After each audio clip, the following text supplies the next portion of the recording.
Let's bring in Steamboat Institute Blankley Fellow Sarah Bedford, American Principles Project President Terry Schilling. First to you, Terry.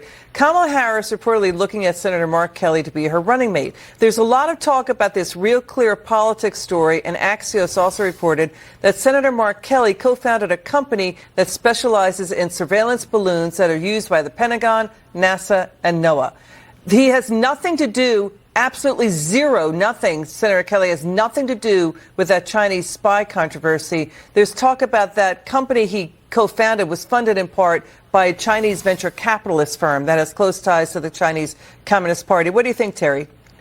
Well, when I first read the news about it, it sounded more like the plot to a James Bond movie, right? Not the plot of a U.S. senator who is a potential VP running mate. I think it's problematic that we have U.S. senators that are taking serious foreign cash into their own businesses. I wonder if it was disclosed. I do think there needs to be more looked into with this situation because it could be a national security threat. Well, what do you think, Sarah? I mean, again, the senator has nothing to do with the Chinese spy balloon controversy.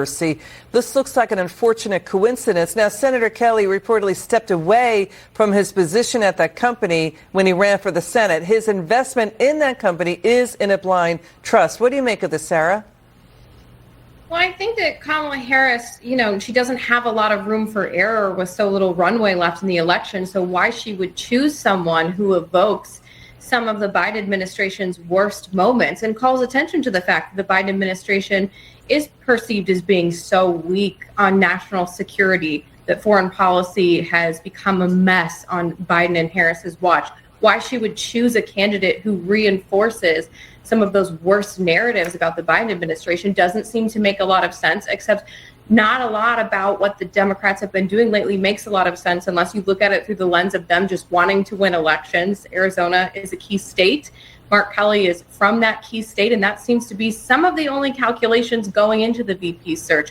Who helps Kamala win, not necessarily who is the best governing partner. Yeah, so, what Sarah's saying, and you're saying it too, Terry, this race is also about foreign policy. We've got multiple wars and conflicts breaking out overseas. This is about the commander-in-chief being ready for that 3 o'clock in the morning phone call. But watch Kamala Harris talk about how she was behind Biden's botched exit out of Afghanistan. 13 U.S. servicemen members were killed in that withdrawal. Listen to this.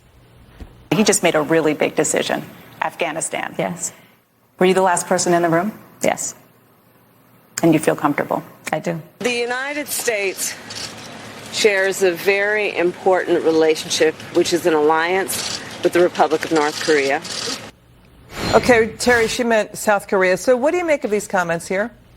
Look, it's a disaster, right? We all know that Kamala Harris's foreign policy isn't going to change one iota from Joe Biden's, and it's been a total nightmare. Our enemies abroad feel emboldened enough to invade other countries, including China now is talking strongly about going into Taiwan. This is an absolute disaster. We left $80 billion of machinery and equipment in Afghanistan. We let the Chinese now run Kabul airport. But I think the thing that's most insulting is the 13 people that were killed in that disastrous pullout.